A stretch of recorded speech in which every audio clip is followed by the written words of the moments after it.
ఓం శ్రీ సాయిరామ్.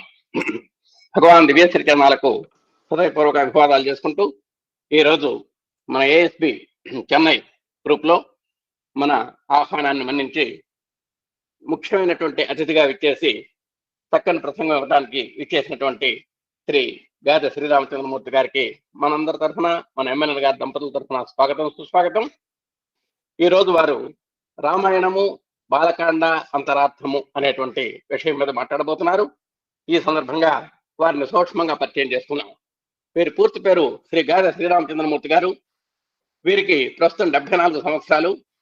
సత్యవతి భీమశంకరం గారులు వీరి యొక్క తల్లిదండ్రులు. తెలుగు పండిట్గా 30 సంవత్సరాలు సుదీర్ఘమైనటువంటి అనుభవం కలిగినటువంటి వారు.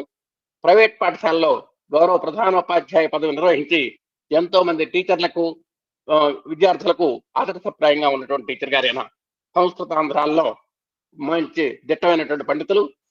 తర్వాత తాడేపల్లిగూడెం సమితిలో ఆధ్యాత్మిక కోఆర్డినేటర్ గా కూడా పనిచేసినటువంటి అనుభవం ఉన్నది. జిల్లా అధ్యయన మండలి శాసన శిబిరాల సమన్వయకర్తగా నేటికి కూడా మొక్కవోని దీక్షతో సేవలు అందిస్తున్నటువంటి మేటి సాధకులు వీరు. అలాగే వీరి యొక్క విశిష్ట కార్యక్రమాల్లో ఇంకా కొన్ని మనం చూసుకున్నట్టయితే రామకథ రసవాహిని, రామాయణ సప్తాహాలు, లలిత సహస్రనామ వ్యాఖ్యానం, సత్యసాయి వ్రతాలు, గాయత్రి హోమం, రుద్రాభిషేకం, శ్రీ సీతారామ కళ్యాణం, ఆధ్యాత్మిక ప్రసంగాలు, దేవి శరన్నవరాత్రి నిర్వహణ, వీరికి ఇట్లాంటి వాటిని నిర్వహించడంలో ఈయన అందివేసిన చెయ్యి. అలాగే నేను వీరి యొక్క అవార్డు చూసుకుంటే జిల్లా ఉత్తమ ఉపాధ్యాయ అవార్డు, రాష్ట్ర ఉత్తమ ఉపాధ్యాయ అవార్డు మన విద్యారంగంలో పొందినటువంటి మేటి.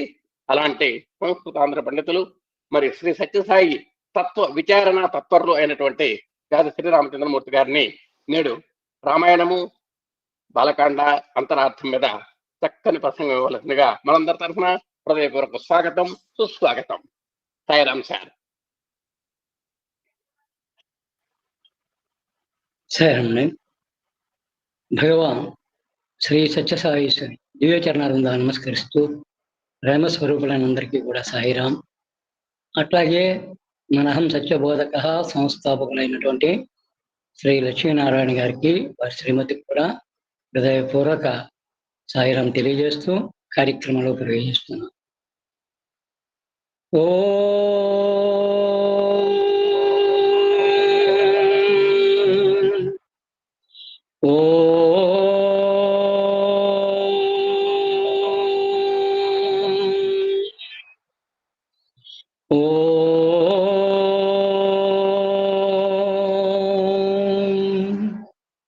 శుక్లాంబరధరం విష్ణుం శశివర్ణం చతుర్భుజం ప్రసన్నవదనం ధ్యాయేత్ సర్వవిఘ్నోపశాంతయే. శారదా శరదాంభోజ వదనా వదనాంబుజే సర్వదా సర్వదాస్మాకం సన్నిధి సన్నిధి క్రియా. జ్ఞానప్రదౌ సదమలారుణ కాంతిమంతౌ భక్తాళు హృత్కమల సంతత సన్నివేశౌ శ్రీ సాయి పాదదల చిహ్నిత శంఖచక్రౌ శ్రీ సత్యసాయి చరణౌ శరణం ప్రపద్యే. భగవాన్ సత్యసాయి శని దివ్య చరణారంగా నమస్కరిస్తూ ఈ రోజున కార్యక్రమంలో పాల్గొన్నటువంటి అందరికీ కూడా మరొక్కసారి హృదయపూర్వక ధన్యవాదాలు తెలియజేస్తూ, అట్లాగే ఈ యొక్క అవకాశాన్ని కల్పించినటువంటి శ్రీ మల్ల లక్ష్మీనారాయణ గారికి, వారి శ్రీమతికి హృదయపూర్వక ధన్యవాదాలు తెలియజేస్తూ కార్యక్రమంలో ప్రవేశిస్తున్నాం. మనం భారతీయులం అంటే భావరాగ తాళాలతో భగవంతుని మత్తులై ఉన్మత్తులై కీర్తించి తరించేటువంటి వారం. భా అంటే జ్ఞాన ప్రకాశమునందు రతులు రమించేవాళ్ళం. ఇటువంటి మన్నను తరింపజేసే నిమిత్తము మహర్షులు మనకు అందించారు భారత, భాగవత, రామాయణం, భగవద్గీత మొదలైన గ్రంథాలు.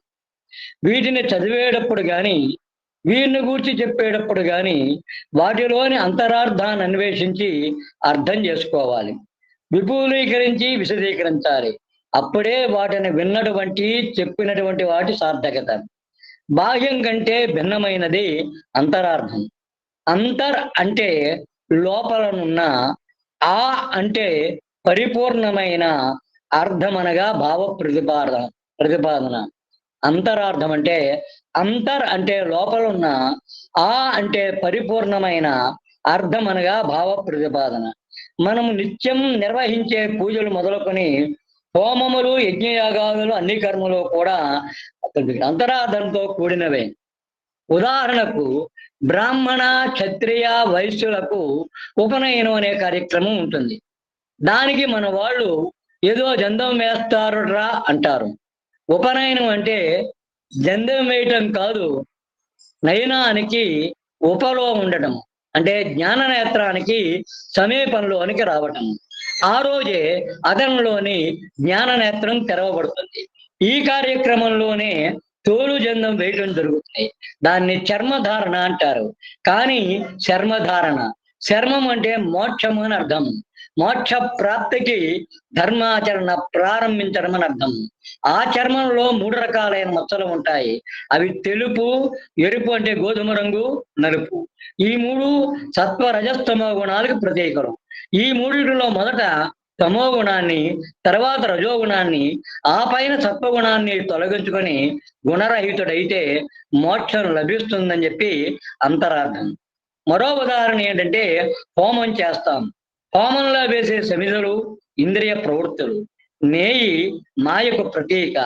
అగ్నిలో వెయ్యడం అంటే ఆద్యంతాలు లేని పరమాత్మను చేరడం. వేసే సమిధలు ఇంద్రియ ప్రవృత్తులు, నేయి మాయకు ప్రతీక. అగ్నిలో వెయ్యడం అంటే ఆద్యంతాలు లేని పరమాత్మను చేరటం. దీనిని మన స్వామి భగవాన్ శ్రీ సత్యసాయి ఏమంటే ఈ రీతి మనం చెప్పుకునే రీతిగా వివరించారు. ఏమిటంటే మన శరీరమే యజ్ఞవేదిక, జ్ఞానమే అగ్నిగుండము, ప్రేమయే నెయ్యి, కోర్కెలే సమిధలు, కోర్కెలనే సమిధలను ప్రేమ అనే నీటిలో ముంచి జ్ఞానం అనే అగ్నిలో వేస్తే వైరాగ్యం అనే భస్మాన్ని ఫలితంగా పొందుతాం. ఇట్లాగే అశ్వమేధ, గోమేధ, అజామేధ మొదలైన యాగాలు ఉన్నాయి. అశ్వం అంటే గుర్రం, ప్రకృతి అగ్ని. అశ్వం అంటే గుర్రము ప్రకృతికి, గోవు అంటే ఆవు ఇంద్రియ ప్రవృత్తికి, అజ అంటే మేక మాయకు ప్రతీకలని వాణి యాగంలో హోమం చేయాలని వేద నిగూఢ తత్వ పరిశీలనం అనే గ్రంథంలో అరవింద మహర్షి ఆంగ్లంలో రాశారు. వాణిని యాగంలో హోమం చేయాలని వేద నిగూఢ తత్వ పరిశీలనం అనే గ్రంథంలో అరవింద మహర్షి ఆంగ్లంలో రాయటం జరిగింది. అందుకనే స్వామి అంటారు, యజ్ఞంలో పశువులను బలివ్వటం కాదు, పశు లక్షణాలను. ఉదాహరణకు గుర్రము చంచలత్వానికి ప్రతీక, ఎప్పుడూ ఏదో అవయవాన్ని కదిలిస్తూ ఉంటుంది. అశ్వమేధం అంటే అటువంటి చంచలత్వాన్ని హోమం చేయాలి అగ్నిలో. ఇలా చెప్పుకుంటూ పోతే ఎన్నైనా ఉంటాయి. అసలు విషయంలోకి వద్దాం. రామాయణంలోని బాలకాండ రాముని బాల్యంలోని వృత్తాంతాన్ని, అంటే జననం నుండి పరశురామ గర్భభంగం వరకు ఉండే విషయాలను వివరిస్తుంది. వాటిలో కొన్ని ముఖ్యమైన వాళ్ళని అంతరార్థాల గురించి పరిశీలిద్దాం. దాని ముందు ఒక అజ్ఞాత కవి రామతారక శతకం అని రాశారు. కవి పేరు లేదు, రామతారక శతకం అని. ఆ శతకంలో రామనామాన్ని గురించి ఒక పద్యంలో అంటాడు, మధు శర్కర క్షీరదధి ఘృతంబుల కంటే, మధు శర్కర క్షీరదధి ఘృతంబుల కంటే రామనామామృత రసము, పనస జంబూ ద్రాక్ష ఫల రసంబుల కంటే రామనామామృత రసము, కదలిక మకరంద ఖర్జూరముల కంటే, కదలిక మకరంద ఖర్జూరముల కంటే రామనామామృత రసము, నవసుధా పరమన్న నవనీతముల కంటే రామనామామృత రసము, రామనామంబునకు ఏది సాటి రాదు, రామనామంబు సేవించి నారదుండు బ్రహ్మ ఋషి అయ్యమందు పదవి నుండి రామతారక దశరథ రాజతనయా. ఇటువంటి రామనామామృత విశిష్టను తెలియజేసేదే రామాయణం. ఇప్పుడు రామాయణంలోని అందున బాలకాండలోని అంతరార్థాన్ని తెలుసుకునే ముందు రామాయణాన్ని ఎవరు రచించారు ఏమిటి అనే విషయాన్ని గురించి ఒక్కసారి అనుకుని ముందుకు వెళ్దాం. వేద విద్యే పరే పుంసి జాతే దశరథాత్మజే, వేదా ప్రాచీత సాత్ ఆసీత్ సాక్షాత్ రామాయణాత్మన. వేద వేద్యుడు అంటే వేదముల చేత మాత్రమే తెలియబడేవాడు అయిన శ్రీమన్నారాయణుడే నరుడై దశరథాత్ముడైన శ్రీరామచంద్రునిగా అవతరించగా వేదమే రామాయణంగా ప్రాచేదసుడు అని పిలువబడే వాల్మీకి చేత ఆవిష్కరింపబడింది. ఆనాడు వాల్మీకం ఆవిష్కరింపబడింది. దాన్ని అంటారు కూజంతం రామ రామేతి మధురం మధురక్షరం ఆరుహ్య కవితాశాకం వందే వాల్మీకి కోకిలం. ఆనాడు వాల్మీకి అనే కోకిల కవిత్వం అనే కొమ్మనికి మధురాతి మధురంగా రామ రామ రామాని ముగ్ధ మనోహరంగా కూయటం వల్లనే ఈనాడు మనమంతా ఆ రామనామస్మరణ చేసుకునే భాగ్యాన్ని అనుభవించే అదృష్టాన్ని పొందగలిగాము. ఆనాడు వాల్మీకి మహర్షి రామచంద్రుని ఆత్మానం మానుషం మన్యే అని సామాన్య మానవునిగా సృజించి ఆదర్శ పురుషునిగా రూపొందించి అమృతమూర్తిగా ఆరాధిస్తే ఆ తర్వాత వారందరూ కూడా రామచంద్రుని నరుడు కాదు నారాయణుడని, మానవుడు కాదు మాధవుడని, ధర్మ బోధకుడు కాదు ధర్మస్వరూపుడని, ఆదర్శవాది కాదు ఆదర్శమూర్తి అని తమ తమ రచనల ద్వారా లోకానికి చాటి చెప్పారు. రామనామస్మరణ విశిష్టత గురించి భగవాన్ సత్యసాయి బాబా అంటారు, చక్కెర కంటె తీపి దజసారము కంటెను రుచ్యమౌను పెంపెక్కెన తేనె కన్నా అతి రుచ్యము నోటను నూది పల్కగా మిక్కిలి కమ్మను అమృతమే అనిపించును కాన నిత్యము చక్కగదాని మీరు మనసా స్మరింపుడు రామనామము అన్నారు. అంటే అలాగే సాయి అంటే హాయ్. సత్యసాయి నామం ఇక్షురసం కన్నా, ద్రాక్షరసం కన్నా, పంచదార కన్నా, పాల కన్నా, వెన్న కన్నా, వెన్నెల కన్నా, పువ్వు కన్నా, పాప నవ్వు కన్నా ముగ్ధ మనోహరం.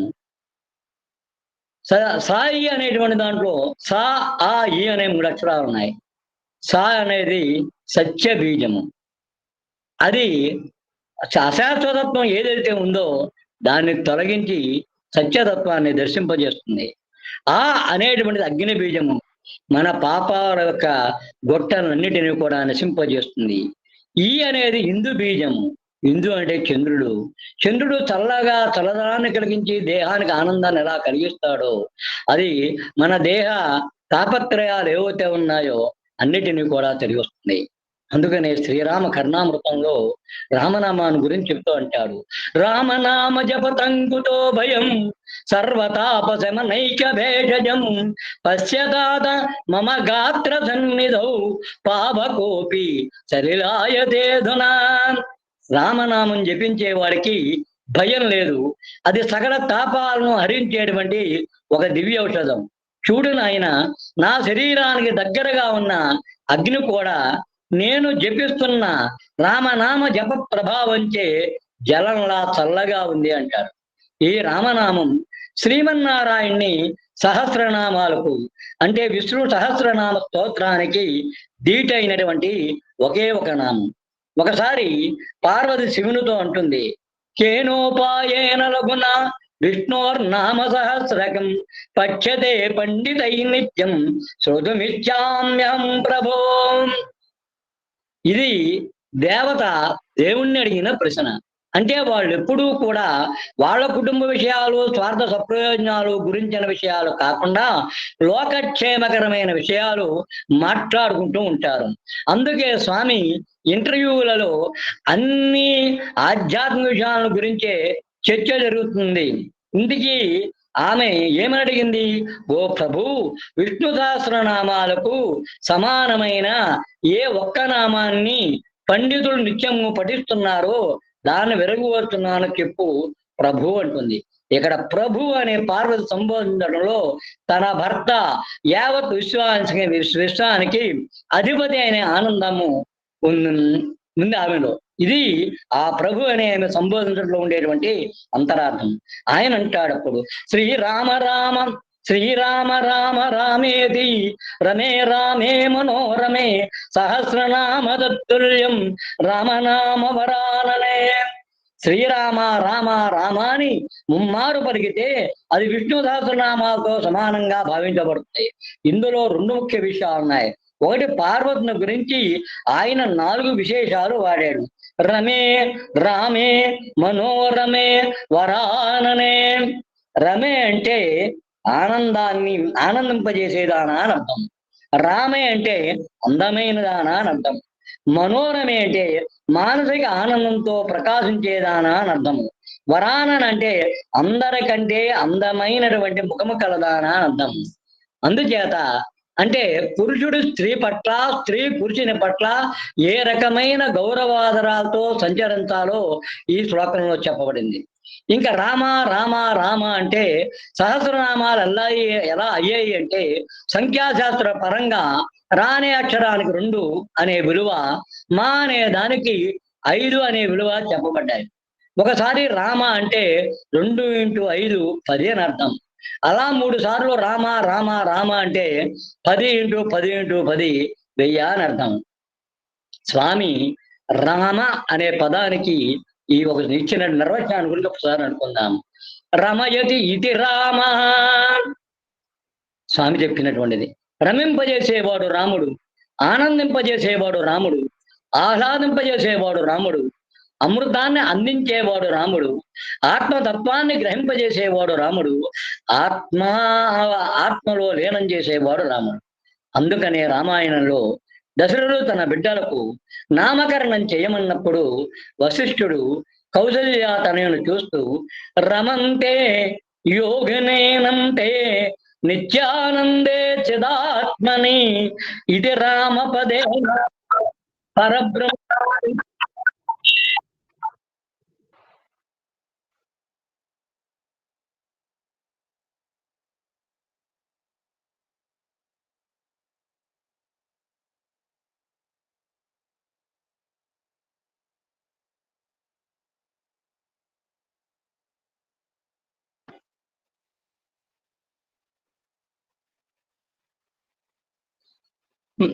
అంచేత రామం ఆత్మలో లీనం చేసేవాడు రాముడు. అందుకనే రామాయణంలో దశరథుడు తన బిడ్డలకు నామకరణం చేయమన్నప్పుడు వశిష్ఠుడు కౌసల్య తనను చూస్తూ రమంతే యోగినేనంతే నిత్యానందే చిదాత్మని ఇది రామపదే నాసౌ పరబ్రహ్మాభిధీయతే అంటాడు.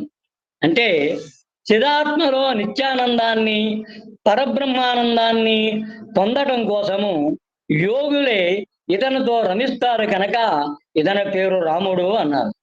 రామ అన్న దానిలో రా అనగా ఆత్మ, మా అనగా మనస్సు, మనస్సును ఆత్మలో చేర్చడమే రామతత్వం అన్నారు. ఈ డెఫినేషన్స్ అన్ని కూడా స్వామి చెప్పినట్లే ఆనందమును అనుభవమును పెంపొందింపజేయడమే రామతత్వము. ఆహ్లాదాన్ని వ్యాప్తి గావించడమే రామతత్వం. ఓం నమో నారాయణాయ అనే అక్షాక్షరి మంత్రంలోని రా అనే బీజాక్షరాన్ని నమశివాయ అనే పంచాక్షరి మంత్రంతో బీజాక్షరమైన మా అనే వానిని ఏర్చి కూర్చి పేర్చి ప్రేమతో పంచబడినటువంటిదే రామ అనే తారక మంత్రం. అంటే తరింపజేసే మంత్రము, జన్మ సాఫల్య మంత్రము, సర్వజీవైక మంత్రము, సర్వలోకైక మంత్రం. శ్రీరామ కర్ణామృతంలో అంటాడు. అందుకనే రామేటి వర్ణద్వయమాదరేణ సదాస్మరన్ ముక్తిముపైతి జంతు కలౌయుగే కల్మషమానుషాణం అన్యత్ర ధర్మే కరుణాధికార. రామ అనే 2 అక్షరాలను శ్రద్ధతో స్మరించే వారికి ముక్తి లభిస్తుంది. ఈ కలియుగంలో దోషపూరితులైన మానవులకు రామనామ జపము కన్నా మరొకటి ఏముంది అంటారు. భక్త రామదాసు తన దాశరథి శతకంలో అంటాడు, రా కలుషంబులల్ల బయలంపడ ద్రోచిన మా కవాటమై దిగుని బ్రోచు నిక్కము. అంటే రామ అనే పదాన్ని ఉచ్చరించినప్పుడు రా అనగానే మన నోరు తెరుచుకుంటుంది. అప్పుడు ఆ ద్వారం గుండా మనలోని పాపాలు బయటికి పోతాయి. మా అనే అక్షరాన్ని ఉచ్చరించగానే పెదాలు మూసుకుపోతాయి. అంటే బయటికి పోయిన పాపాలు మరల లోనికి రాకుండా చేస్తుంది. ఒకనొకసారి తెలుగు సాహితీ సమాఖ్యలో రామతత్వాన్ని గురించి ఉపన్యాసం చెప్పడం జరిగింది. అప్పుడు ఆ కార్యక్రమానికి సంఘ చైతన్య బిరుదాంకితులైనటువంటి పాబోలు సత్యనారాయణ గారు రావడం అనేటువంటిది జరిగింది. ఆ రాత్రి ఆయన విన్నాడు. ఆ మన్నాడు రోడ్డు పైన నేను వెళ్తుంటే ఆయన వెనకాల నుంచి మాస్టర్ మాస్టర్ మాస్టర్ అని పిలుస్తున్నాడు. అంటే ఏమిటా ఎవరు పిలుస్తున్నారు అని చూస్తే ఆయన సైకిల్ మీద వెళ్తూ వెళ్తూ వచ్చి ఆగి, మీరు చెప్పారండి, మీరు చెప్పినట్లుగా ఇంటికి వెళ్ళి ప్రాక్టీస్ చేసి అన్నాడు. ఏమిటి అన్నాను. రా అంటే నోరు తెరుచుకుంటుంది అన్నారు, మా అంటే మూసుకుపోతున్నారు కదా, కరెక్ట్ గా అలా జరిగింది అన్నారు. సాధన అంటే ఇది. మనం ఎన్నో వింటూ ఉంటాము, చేస్తూ ఉంటాము. సాధన చెయ్యటము అనేటువంటిది ఏ రీతిగా ఉంటుంది అన్నదానికి ఇది చిన్న ఉదాహరణ. రమ అనే దానిలో రా ఆ మా అనేటువంటి అక్షరాలు ఉన్నాయని ఇందాక చెప్పుకున్నాము. రా అంటే రుద్రుడు, ఆ అంటే బ్రహ్మ, మా అంటే మహేశ్వరుడు. త్రిమూర్త్యాత్మక తత్వమే రామ శబ్దము. రాలో అగ్నిలో ఎరుపు రజస్సు, అలాగే ఆ జలంలో తెలుపు సత్వము, అదే ఆ. పృథ్వీలో నలుపు తమస్సు, అదే మా. అంటే రామ అనేది అగ్ని జల పృథివీ తత్వాలను కూడి ఉన్నటువంటిది అని అర్థము. భగవాన్ అంటారు, రామ అనే పదములోని రా ఆ మా అనేవి బీజాక్షరాలు, వానిలో రా సూర్య బీజము. అంటే మన యొక్క అజ్ఞానం అనే చీకటి అనే పారద్రోలి విజ్ఞానం అనే వెలుగును ఇస్తుంది అన్నారు. ఆ అంటే అగ్ని బీజము, అన్ని పాపాలని భస్మం చేస్తుంది అన్నారు. మా అంటే చంద్రబీజము, మనలోని తాపత్రయాలన్నిటినీ వల్ల ఏర్పడేటువంటి తాపాలని చల్లారుస్తుంది అన్నారు. రామనామం వేదసారం, రామచరిత్ర పాల సముద్రం. రామనామం వేదసారం, రామచరిత్ర పాల సముద్రం. నాడు మొదలు నేటి వరకు ఏ ఇతర దేశాలలో గాని ఏ ఇతర భాషలలో గాని ఇంతటి మహాకావ్యము పుట్టలేదు. అందుకని అన్ని దేశాల వారికి అన్ని భాషల వారికి అంతర్వాహినిగా నిలిచింది రామాయణం. అందుకే పండితుని మొదలు పామరుని వరకు, కోటీశ్వరుని మొదలు కూటిపేద వరకు, రోగుల మొదలు యోగుల వరకు రామాయణం పారాయణ గ్రంథమే ప్రకాశిస్తోంది. సృష్టిలోని సమస్త జలము కూడా సాగరం నుండి అంటే సముద్రం నుండి పుట్టినట్లుగానే సమస్త జీవులు కూడా రామం నుండే పుట్టుతున్నాయి అంటారు భగవాన్ శ్రీ సత్యసాయి. అంటే జలము లేని సాగరము, రామలేని జీవనము లోకంలో లేదు, రాదు అని చెప్పి అన్నారు. రామ కథ ఒక సుధారత వాహిని. యుగ యుగాలుగా ఈ కథ వేలాది పురుషులకు, స్త్రీలకు, బాలులకు కూడా దుఃఖ సమయంలో ఉపశాంతిని, చాంచల్యంలో స్థిరచిత్తాన్ని, నిస్పృహలో ఉత్సాహాన్ని, సందిగ్ధంలో మార్గనిర్దేశాన్ని ప్రసాదిస్తోంది అన్నారు. రామాయణం ఉత్తేజకరమైనటువంటి మహామానవ నాటకం. ఈ నాటకంలో భగవంతుడు ప్రధాన పాత్రగా అవతరించి విశ్వ నాటక రంగంపై నటించాడు. ఈ నాటకంలో పాత్రలు నరులు, వానరులు, జంతువులు, రాక్షసులు, పవిత్రులు, అపవిత్రులు.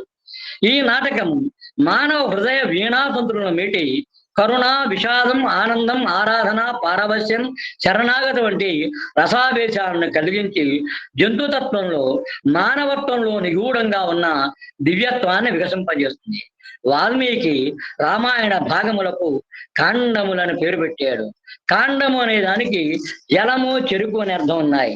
చెరుకు ఎన్ని వంకర్లు తిరిగినప్పటికీ రసమునందరి తీపికి ఎట్టి మార్పు ఎలా ఉండదు, అట్లే రామకథ రసవాహిని విచారము, విషాదము, వింత, అద్భుతము, హాస్యము, రౌద్రము, శృంగారము ఇత్యాది వంకర్లతో ప్రవహించినప్పటికీ అన్నిటిలో ఉండే అంతర రహస్యము ధర్మమే. ఇదే రామకథకు ప్రాణాధారం. ధర్మాన్ని నిజ జీవితంలో ఏ రీతిగా ఆచరించాలి అన్నదానిని ఆచరించి చూపెట్టినది రామతత్వము. అందుకనే అగ్నిహోత్రుడు అంటాడు, సీతమును తన నుండి అప్పగించేటప్పుడు రామో విగ్రహవాన్ ధర్మ అని. రామాయణము కరుణ స్వప్రధానం. మానవులు చెరుకునందని పిప్పిని వదిలి తీయరసాన్ని జుడుకుంటారు. తుమ్మెద పుష్పము యొక్క అందచందాలను చూడకుండా అందరి తీయదనాన్ని గోలుతుంది. మిడత రాబోయే అగ్ని ప్రమాదాన్ని గురించి ఆలోచించక ప్రకాశాన్ని ఆకర్షించి దీపాన్ని చేరుతుంది. అట్లే సాధకులు రామాయణ కావ్యమునందరి కరుణరసం అనే దృష్టి ఉంచుకొని మిగిలిన విషయమును వదిలిపెట్టాలి. ఎలాగంటే ఒక పండును మనం తింటున్నామంటే దానిలోని విత్తనములు, తోలు, పిప్పి వేరు చేసి అందులో రసం అనేది స్వీకరించినట్లుగా రామాయణంలోని రామ ఫలమును స్వీకరించేటప్పుడు రాక్షస చరిత్రలనే తోలు, దానవ ప్రవర్తన అనే విత్తనములు, లౌకిక విషయములనే తిప్పి వదలవేసి రామ ఫలములోని రసాన్ని స్వీకరించాలి. తన కుటుంబాన్ని చక్కదిద్దుకొని, తన కర్తవ్యాన్ని నిర్వర్తించుకొని, పితృవాక్యాన్ని పరిపాలించుకొని, అన్నదమ్ములతో స్నేహంగా ఉంటూ ఉండి, ప్రజలకు అన్ని విధాలైన ఆదర్శాలను నిరూపించేదే రామతత్వము. తన కుటుంబాన్ని చక్కదిద్దుకొని, తన కర్తవ్యాన్ని నిర్వర్తించుకొని, పితృవాక్యాన్ని పరిపాలించుకొని, అన్నదమ్ములతో స్నేహంగా ఉంటూ ఉండి, ప్రజలకు అన్ని విధాలైన ఆదర్శాలను నిరూపించేదే రామతత్వము. అందుకే పిబరే రామరసం అన్నారు. రామరసాన్ని నిరంతరము గ్రోలాలి. రాముడు చాలా అందగాడు. ఎంతటి అందగాడు అంటే పుంసాం మోహన రూపాయ, ఇంద్రియాలను అరికట్టి తపస్సు చేసే తపోధనులను యోగులను కూడా మోహింపజేసేటువంటి మోహన రూపుడు. అంత అందం ఎట్లా వచ్చింది? చెవుల వల్ల, కనుల వల్ల, కాళ్ళు వల్ల, ముక్కు వల్ల, ముఖం వల్ల కాదు కాదు. స్వామి చెప్పినటువంటిది ప్రేమరసం, కరుణరసం రెండు సమ్మిళితమైన ఆనందరసం ప్రతి అవయవంలోనూ కళకళలాడుతూ ఉండటం వల్ల, దీన్ని బట్టి మనం గ్రహించవలసింది మనలో ప్రేమ కరుణరసాలను పెంపొందించుకొని రామునుల ఆనందరస స్వరూపలము కావాలి. రామతత్వాన్ని గురించి ఎన్నిసార్లు విన్నా వినాలనే ఉంటుంది, ఎన్నిసార్లు చదివినా చదవాలనే ఉంటుంది, ఎన్నిసార్లు చెప్పినా చెప్పాలనే ఉంటుంది. అట్లే సాయితత్వం కూడా. ఎందుచేతనంటే స్వామి చెప్పారు రామతత్వాన్ని గురించి. ఆ రామచంద్రుడై తన బంటులను కనుగొనగా వచ్చే. ఆ రామచంద్రుడు అంటే అలనాటి త్రేతాయుగంలో ఉన్న రామచంద్రుడు. ఆ రామచంద్రుడై, ఆ రామ అంటే విశ్రాంతి లేనటువంటి, రెస్ట్లెస్. ఆయన మేలుకొన్నది ఎప్పుడు కూడా నిరంతరము మేలుకొనే ఉంటారు. తెల్లవారిన తర్వాత మనకు కనిపించింది మొదలుకొని రాత్రి ఆయన తలుపులు మూసుకునే వరకు ఏదో కార్యక్రమంలో నిమగ్నమవుతూనే ఉంటారు. అందుకనే స్వామి తనకు తన్ను ఆ రామచంద్రుడు అన్నారు. తన బంటులను కనుగొనగా వచ్చే. అట్లాగే ఎప్పుడో సత్సంగంలో మాట్లాడుతూ రామతత్వాన్ని సాయితత్వాన్ని పోలుస్తూ శ్రీరామచంద్రుడే శ్రీ సత్యసాయి అయి పుటపర్తి గ్రామాన పుట్టినాడు. శ్రీరామచంద్రుడే శ్రీ సత్యసాయి అయి పుటపర్తి గ్రామాన పుట్టినాడు. అందుచేత రామతత్వం లాగానే సాయితత్వం కూడా, సత్యసాయితత్వం కూడా సమస్త శాస్త్ర విజ్ఞాన తత్వం, సమస్త శాస్త్ర విజ్ఞాన తత్వము, సమస్త దాన విశేష సంగ్రహం, సమస్త తీర్థాధృత సత్ఫలము, సర్వమత సమ్మతము, సార్వజనీనకం. అదొక సత్యోపనిషత్తు. అందుకే సాయితత్వం కంటే మించిన సాధన లేదు, మించిన మంత్రం లేదు, మించిన యోగం లేదు, మించిన వేదం లేదు. అంచేత ఈ తత్వాన్ని నిరంతరము స్మరించడము, పూజించడము, ధ్యానించడము, సేవించడం ద్వారా దుఃఖ నివృత్తి, ఆనంద ప్రాప్తి, చివరకు మోక్ష సామ్రాజ్య సిద్ధి. అందుకే గండికోట సుబ్రహ్మణ్య శాస్త్రి గారు అంటారు, రామార్థం రామచంద్రేణ కోటయో రాక్షసాంహత. రామార్థం రామచంద్రేణ కోటయో రాక్షసాంహత. రామార్థం అంటే రామ అంటే సీత, సీత కోసం అని చెప్పి రాముని చేత కోట్ల కొలది రాక్షసులు చంపబడ్డారు అన్నాడు. అని ఇక్కడ తర్వాత ఏమంటున్నాడంటే రామార్థం సాయి చంద్రేణ సజ్జిత భక్త కోటయ. రామార్థం సాయి చంద్రేణ సజ్జిత భక్త కోటయ. ఇక్కడ రామార్థం అంటే పరబ్రహ్మ కొరకు. రామ అంటే పరబ్రహ్మ, పరబ్రహ్మ కొరకు లేకపోతే రామ పదాన్ని పొందడం కోసము సాయి చంద్రుడు సజ్జిత భక్త కోటయ కోట్లాది భక్తులను సన్మార్గంలో నడిపిస్తున్నారు అన్నాడు. అక్కడ సంహారము, ఇక్కడ సంస్కరణ. స్వామి చెప్పిన అవతారతత్వం అదే. రామచంద్రుడు చతుర్విధ పురుషార్థాలను ధర్మసూత్రంలో సంవదించి శ్రేయోదాయకంగా జీవితంలో నిర్వహించే ఆదర్శ మార్గానికి ఆచార్య పీఠంగా కనబడతాడు. శ్రీ సత్యసాయి చంద్రుడు పురుషార్థముల యొక్క సాత్విక గుణ సంపదలైన సత్య, ధర్మ, శాంతి, ప్రేమలను తమ దివ్య జీవితంలో ఆదర్శ ధర్మాలుగా ప్రవచిస్తూ ఆచరించి ఆదర్శ ఆచార వర్యునిగా భాసులడం జరుగుతోంది. రామచంద్రుని గురించి ఋగ్వేదంలోని 10వ మంత్రంలో చెప్తారు. భద్రో భద్రాయ సజమానాగాత్ స్వసారం జారో అభ్యేతి పశ్చాత్ సుప్రకైతైర్జుభిరగ్నిర్వాగ్ని వితిష్టన్ వృషద్భిః వర్గై అభిరామమస్తాత్. రామాయణం రాయటానికి ముందు వెలువడినటువంటి ఋగ్వేదంలో 10వ మంత్రంలో రామ అవతారం రాబోతోందని చెప్పినటువంటిది. భద్రో భద్రాయ సజమానాగా, సర్వమంగళ స్వరూపుడైన రాముడు సర్వమంగళ స్వరూపుడైన సీతతో అయోధ్య అరణ్యానికి వచ్చాడు అన్నాడు. స్వసారం జారో అభ్యేతి పశ్చాత్, జారుడైన రావణుడు సోదరి అయిన సీతను దుష్టబుద్ధితో సమీపించాడు అన్నాడు. సుప్రకేతై జివిరగ్నిర్వితిష్టం, ఆకాశం అంటే మేడలో అగ్నికి ఆహుతయ్యాయన్నాడు. ఋషద్భిః వర్ణై అభిరామమస్తాత్, తన భయంకరమైన వాహనలతో రాముడు రావణుని ఎదుర్కొన్నాడు అన్నాడు. అట్లే సత్యసాయి భగవాను గూర్చి అగస్త్యనాడి, భృగనాడి, సుఖనాడి, బ్రహ్మనాడి, ఇస్లాం మత గ్రంథంలో అరవిందవాణి, వివేకానందవాణి, బ్రహ్మంగారి వాణులలో పొందుపరచబడ్డాయి. అందుకనే ఆ రామచంద్రుడై తన బంటులను కనుగొనగా వచ్చే ఆ రామచంద్రుడే శ్రీ సత్యసాయి అయి పుటపర్తి గ్రామాన పుట్టినాడు. రామాయణంలో రామ, అయనం అనే 2 పదాలు ఉన్నాయి. రామ అంటే రాముని యొక్క, అయనము అంటే ప్రయాణం. రామునికి 16 సంవత్సరాల వయసు వచ్చిందో లేదో విశ్వామిత్రుని యాగం ప్రారంభమైంది.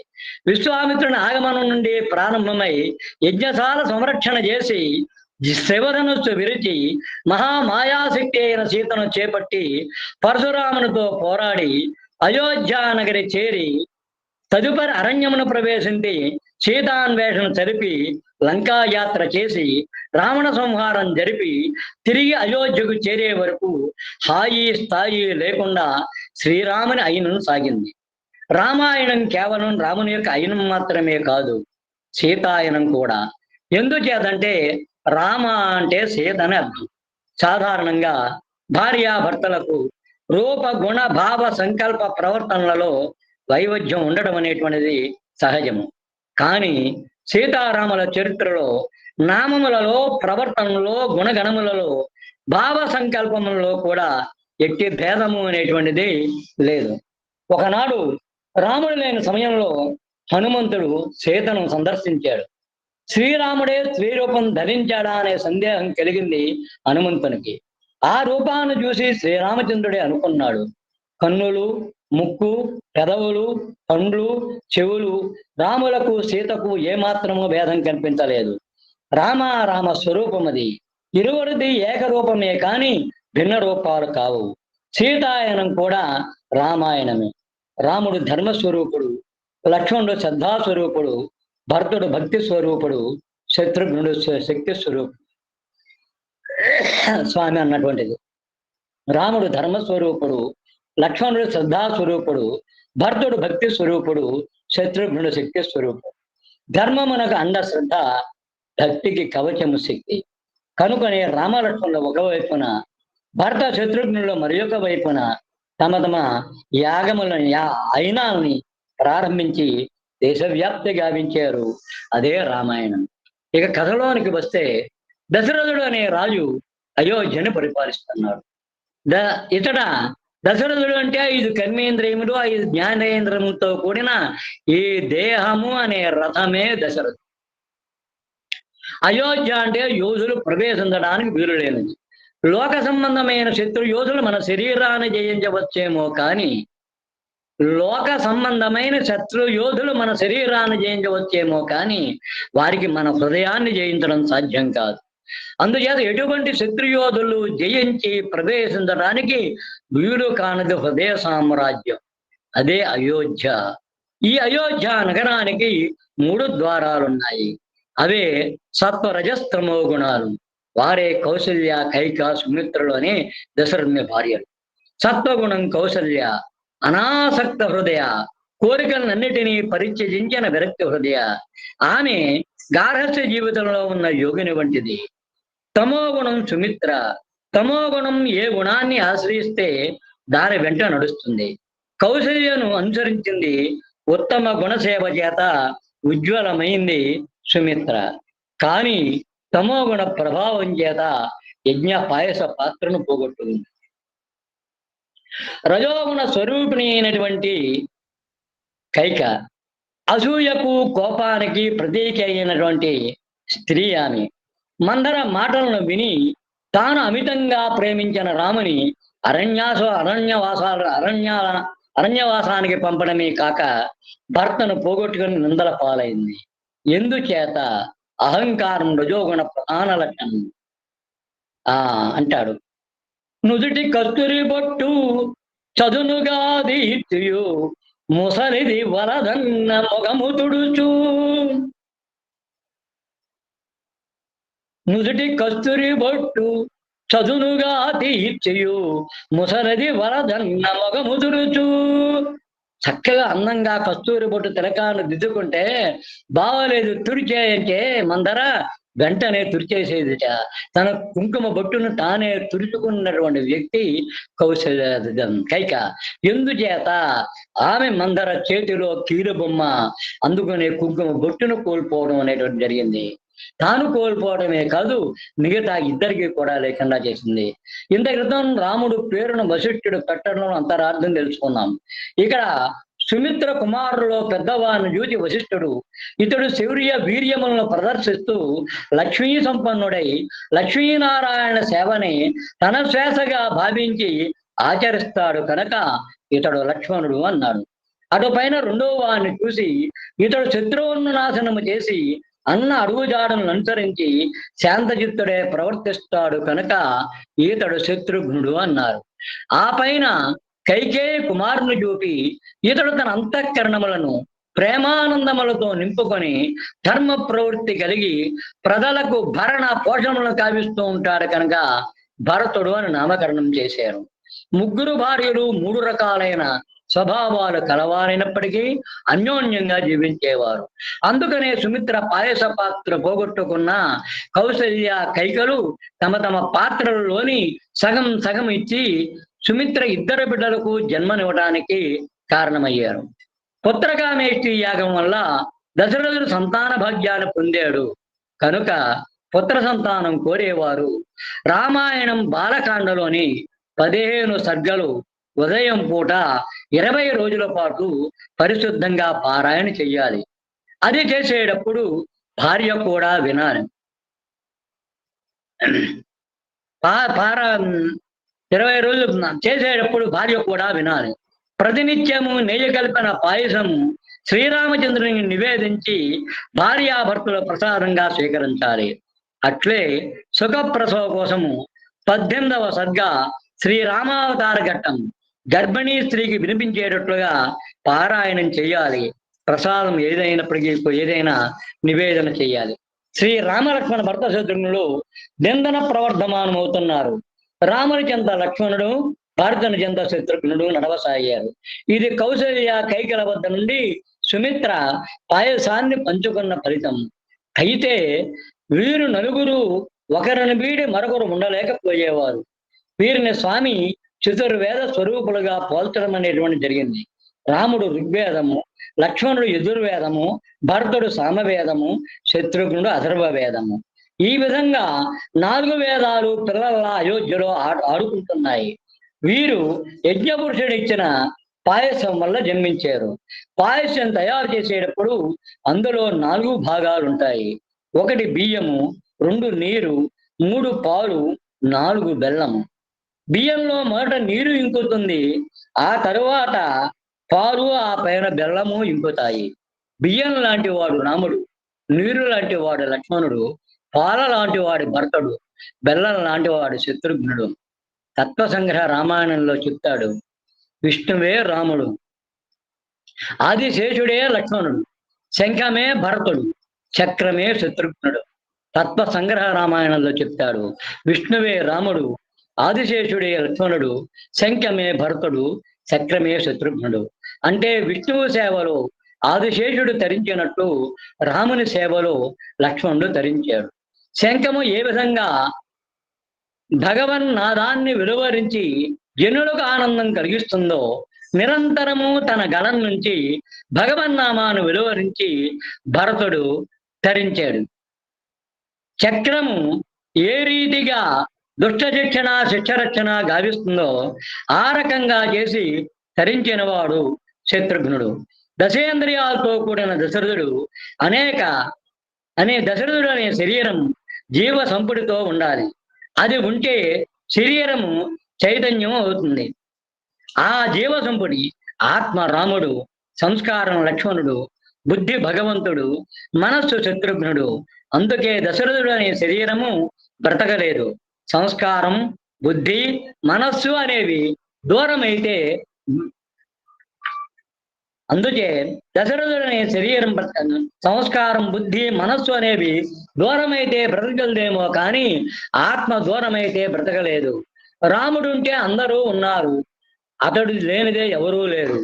అందుచేతనే లక్ష్మణ భరత శత్రుఘ్నుడు నిరంతరము రామునితో అనుసంధానమై ఉండేవారు. ఇది రామాయణం యొక్క ఆదర్శం. చతుర్విధ పురుషార్థాల వంటి వారు రామ లక్ష్మణ భరత శత్రుఘ్నుడు. రాముడు ధర్మము, లక్ష్మణుడు అర్థము, భరతుడు కామము, శత్రుఘ్నుడు మోక్షము. ధర్మాన్ని సత్యమనే సాధనంతో, అర్థాన్ని ధర్మమనే సాధనంతో, కామాన్ని అర్థమనే సాధనంతో, మోక్షాన్ని కామమనం సాధనంతో సాధించాలి. ధర్మాన్ని సత్యమనే సాధనంతో, అర్థాన్ని ధర్మమనే సాధనంతో, కామాన్ని అర్థమనే సాధనంతో, మోక్షాన్ని కామమనే సాధనంతో సాధించాలి. ఇతడ కామం అంటే విశ్వవ్యాప్తమైన ప్రేమ, నిష్కామ భక్తి.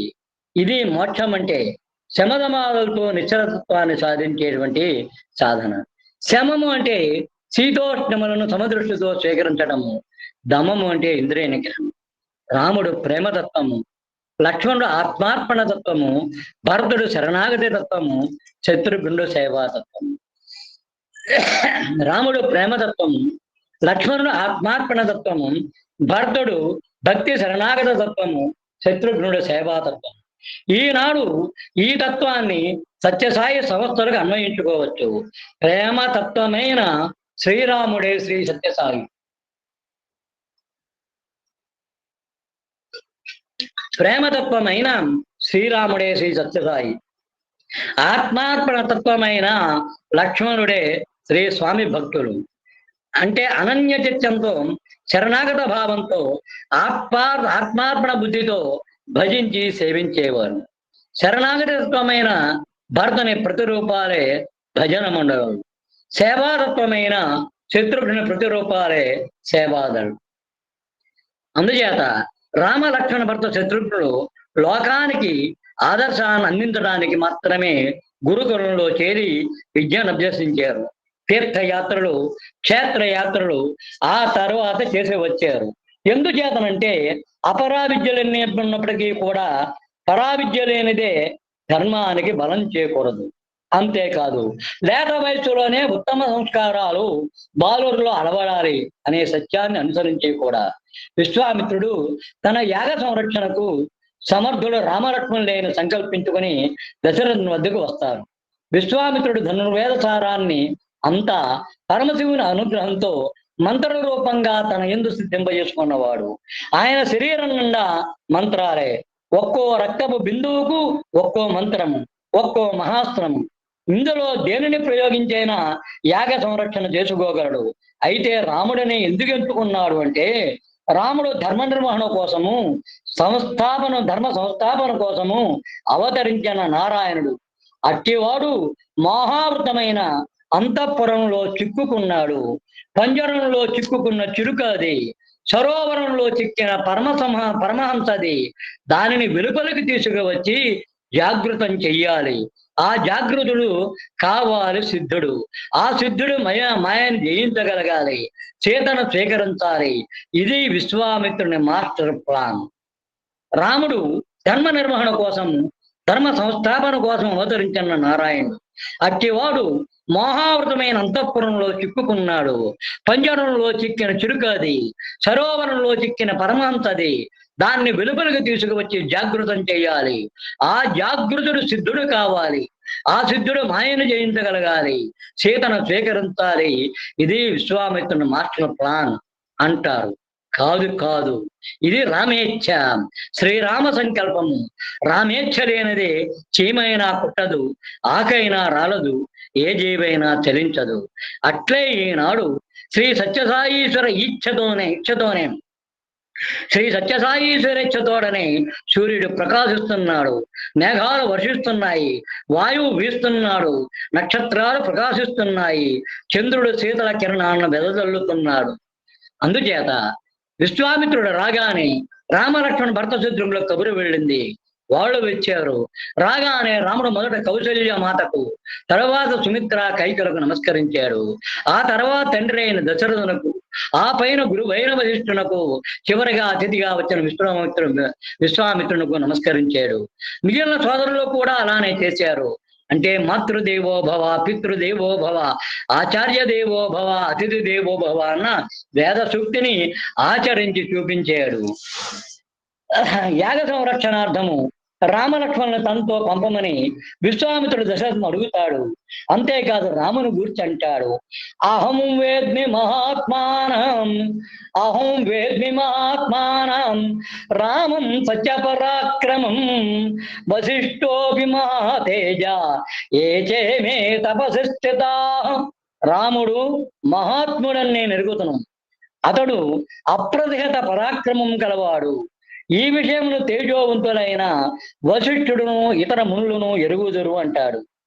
అయితే దశరథుడు పుత్రవాత్సల్యంతో కొంత సందేహించినప్పటికీ వశిష్ఠుని ప్రేరణను అనుసరించి పంపుతాడు. ముందు విశ్వామిత్రుడు, అతడి వెనుక ధనుర్ధారి అయిన రాముడు, అతని వెనుక లక్ష్మణుడు బయలుదేరుతాడు. అంటే గురువును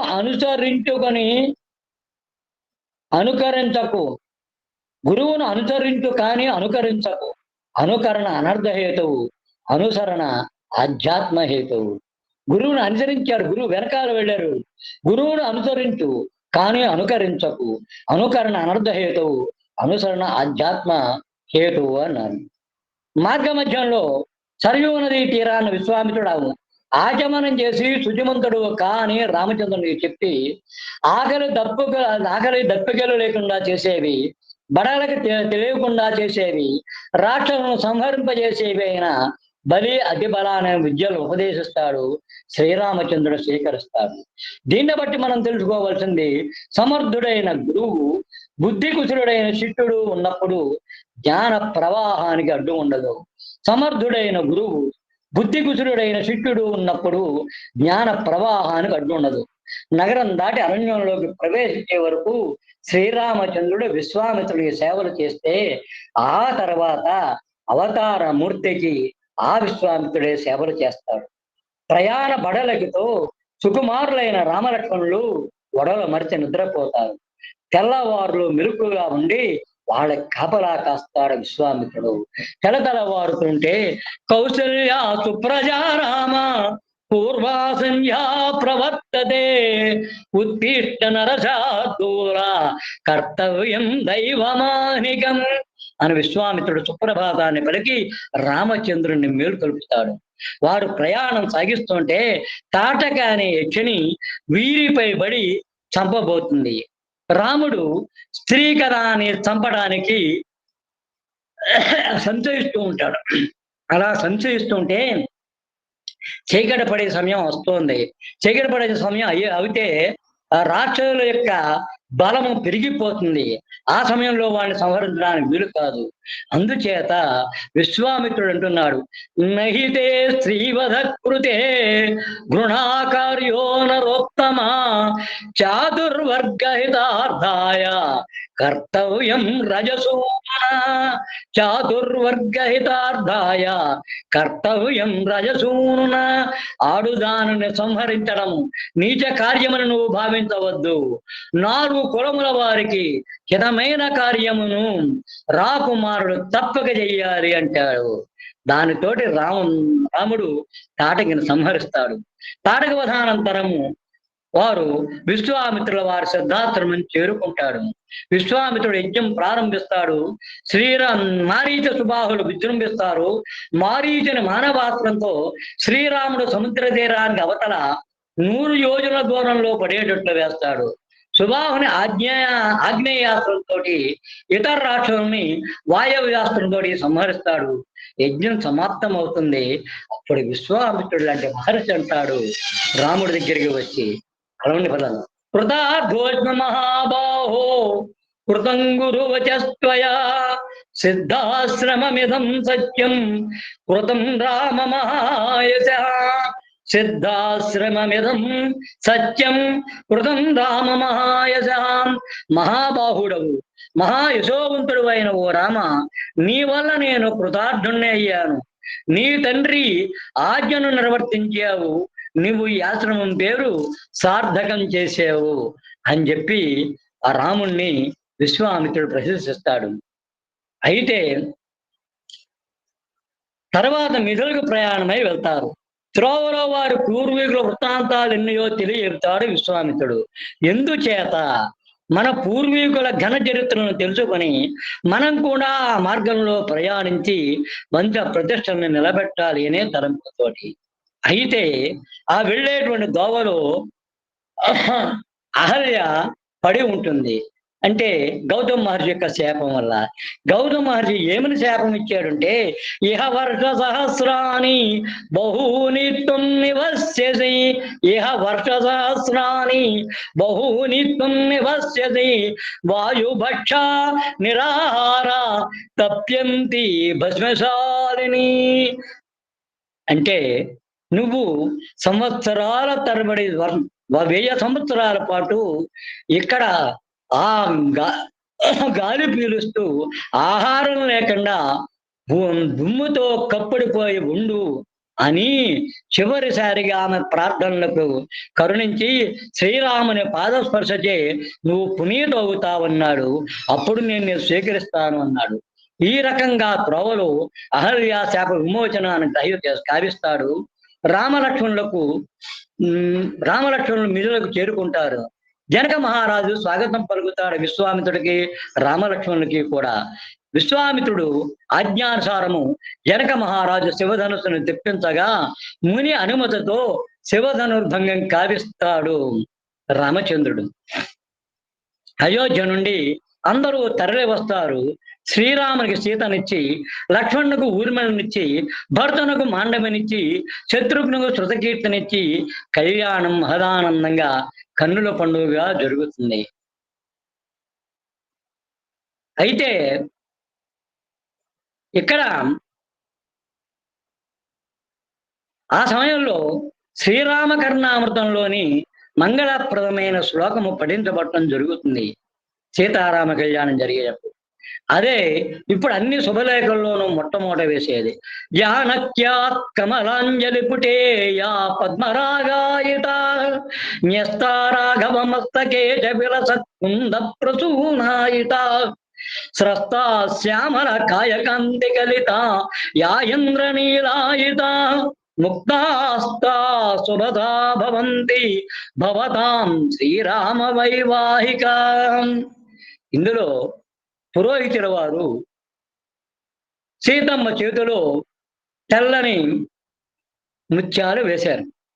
అవేయగానే సీత చేతులు తామర పద్మల్లా ఎర్రగా ఉంటాయి కనుక ఆ యొక్క తెల్లని మణులు పద్మరాగమణులుగా మారిపోయాయి ఎర్రగా. ఆమె దోసెలతో పాటు రాముడి యొక్క శిరస్సు మీద వేసింది. వేయడంతోనే తెల్లని కుందమల్లల్లా మారిపోయాయి. అయితే మరి రాముడు జుట్టు ఉండదు కదా, జుట్టు మీద పడినప్పుడు నల్లగా ఉండాలి కదా అని మనకు సందేహం. పూర్వము రాజుల ఇళ్లలో కళ్యాణ మహోత్సవం వివాహ మహోత్సవం జరిగేటప్పుడు తెల్లని తలపాగాలు, మల్లెపూలు లాంటి తలపాగాలను పెట్టేవారు. ఆ తలపాగా మీద వేయటంతో చేతిలో ఎర్రగా మారినటువంటి రాముడు తల మీద వెళ్ళేటికి తెల్లని కుంద పువ్వుల్లా మారిపోయాయి, కుందమల్లెల్లాగా. అవి అక్కడ ఉంటాయా, అక్కడి నుంచి మెల్లిగా జారి వారిపోతున్నాయి. ఓ కథ తర్వాత ఓ దోసుల తర్వాత ఓ దోసులు పోతాం కనుక కోసేవుడు ఆ యొక్క తల భాగా నుంచి శరీరం మీదుగా కిందగా జారుతున్నాయి. జారినప్పుడు నల్లని నీలమణులుగా ప్రకాశిస్తున్నాయి. దీంట్లో అర్ధరార్థాన్ని చెప్పాడు స్వామి, అంత క్రితం వరకు ఎవరు చెప్పలేదు. సీత ప్రకృతి రజోగుణము, రాముని శిరస్సుపై తెల్లని తలపాగాలు మనం కొందమల్లెల్లా మారాయి, అది సత్వగుణము. శరీరం నుండి జాలు వాడినప్పుడు నీలమణులుగా మారిపోయాయి. అంటే మణులు, తెల్లని మణులు వెళ్ళి సత్వగుణం వెళ్ళి రజోగుణమైనటువంటి ప్రకృతిని ఆశ్రయించింది, రజోగుణ రూపాన్ని ధరించింది. తర్వాత అది రాముడు అనేటువంటి పరమాత్ముడి యొక్క శిరస్సును ధరించింది, స్వచ్ఛంగా తెల్లగా మారింది. ఆ పరమాత్మ శరీరం నుండి దూరం అయ్యింది, నల్లగా నీలంగా మారిపోయింది, తిరిగి తమో గుణంలోకి వెళ్ళిపోయింది అని చెప్పి ఈ శ్లోకంలో ఉన్నటువంటి అంతరార్థం.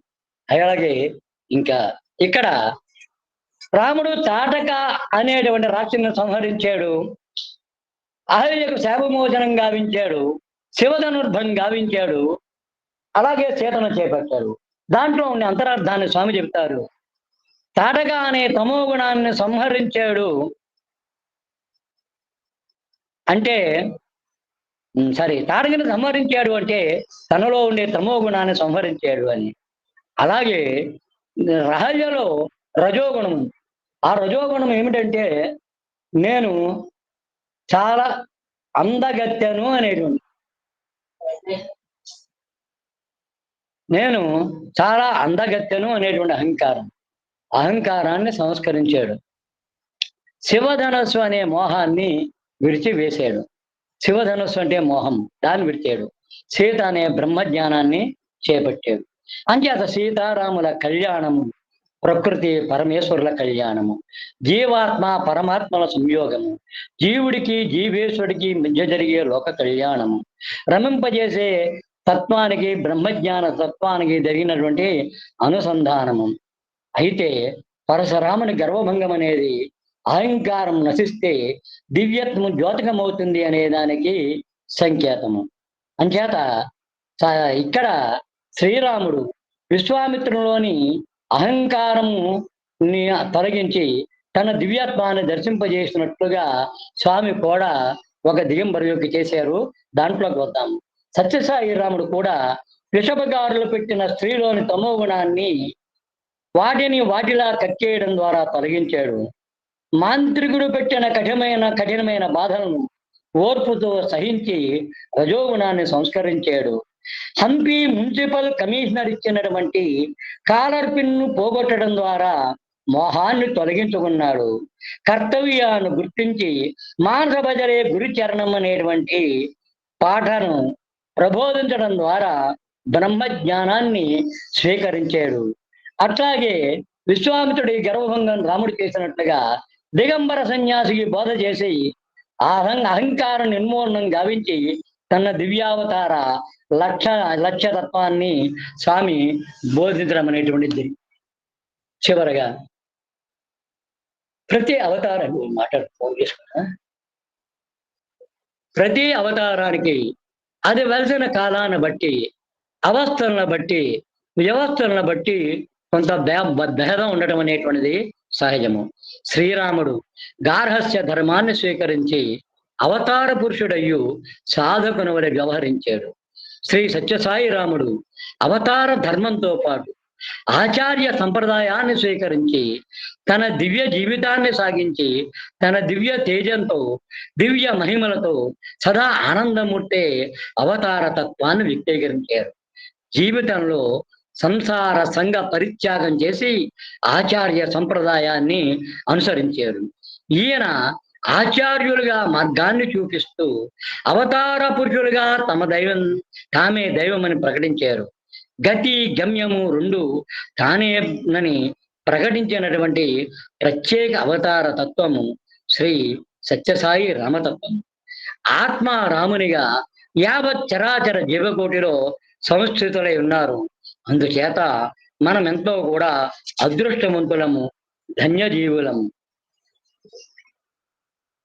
ఆ అలాగే ఆ ఏం చెప్తాడు, అలం వివాదేన నమానుషోయం రామాత్మన రాక్షసమర్దనాయ భుజంగశయ్యాం పరిముంజ సాక్షాత్ నారాయణో భూతలమా జగమా. నారాయణుడు సాక్షాత్తు కూడా ఆ యొక్క ఆ ఆదిశేషుడనే శయ్యను వదిలిపెట్టి రాముడనే పేరుతోటి మనుషుడిగా అవతరించాడు, దీంట్లో ఏమాత్రము అనుమానం లేదు అన్నారు. ఆ శ్లోకాన్ని కొంచెం నేను మార్చి అలం వివాదేన నమానుషోయం, నేను కొంచెం మార్చి అలం వివాదేన నమానుషోయం సాయీతి నామ్న మానవ కోటి సంఖ్యాం, సాయీతి నామ్న మానవ కోటి సంఖ్యాం రజస్తమోభిర్గుణ సంస్కరణాయ, రజస్తమోభిర్గుణ సంస్కరణాయ భుజంగశయ్యాం పరిముంచ సాక్షాత్ నారాయణో పట్టిపురీమా జగామ, భుజంగశయ్యం పరిముంచ సాక్షాత్ నారాయణో పట్టిపురీమా జగామ. అందుచేత చివరిసారిగా ఇంతవరకు కూడా విన్నటువంటి అందరికీ కూడా శిరస్సు వంచి ప్రణామం చేస్తూ, అట్లాగే అవకాశం కల్పించినటువంటి, పరోక్షంగా కల్పించినటువంటి సత్యసాయి భగవానుడికి, ప్రత్యక్షంగా కల్పించినటువంటి ఎమ్మెల్యన్ గారి, శ్రీ ఎమ్మెల్యన్ గారికి, వారి శ్రీమతికి, అట్లాగే ఈ యొక్క సాంఘిక పరమైనటువంటి కార్యక్రమ నిర్వహణకి దోహదం చేసినటువంటి సాంకేతిక నిపుణులకి సంజలు ఘటించి ధన్యవాదాలు తెలియజేస్తూ, రామతత్వము చవి చూడ రక్తి మీర సత్యసాయి సుతత్వము సాటి కాదే, రామతత్వము చవి చూడ రక్తి మీర సత్యసాయి సుతత్వము సాటి కాదే, రెండు తత్వములొకటేను రీతి చూడ, రెండు తత్వములొకటేను రీతి చూడ, ఇదయ సత్యము ఎలలోన ఎప్పుడు నెప్పుడు, రెండు తత్వములొకటేను రీతి చూడ, ఇదే సత్యము ఎలలోను ఇప్పుడు నెప్పుడు. దాసరి చిన్నగా ఒక పద్యం చెప్పేసి వదిలేస్తానండి. దాసరి శతకంలో రామదాస్ అంటాడు, భండన భీముడర్త జన బాంధవుడు ఉజ్వల బాణతోణ కోదండ కళ ప్రచండ భుజతాండవ కీర్తికి రామమూర్తికి రెండవ సాటి దైవము లేడు లేడు లేడటంటూ గడగట్టి భేరికా దండ దండ దండ నలంబుల జాండము మత్తవేదండము నెక్కి దాటెదను దాశరథి కరుణాపయోనిధి అన్నాడు. రామతత్వాన్ని గురించి అలా వ్యాప్తి చేస్తానని మనం కూడా మనవంతుగా ఏం చెయ్యాలి అంటే, పండిత పూజ్యుడు ఆర్తజన బాంధవుడు ప్రేమ జ్యోతి భూమండల మెల్ల నింపు అసమాన యశస్వికి సత్యసాయికి రెండవ సాటి దైవము లేడు లేడు లేడటంచు గడగట్టి బేరిక దండడ దండ దండ నినదంబుల జండమునండ మత్త వేదండము నెక్కి తాడెదను తత్పరమందుచున్ ఎల్లవేళలన్, తత్పరమందుచు ఎల్లవేళలన్.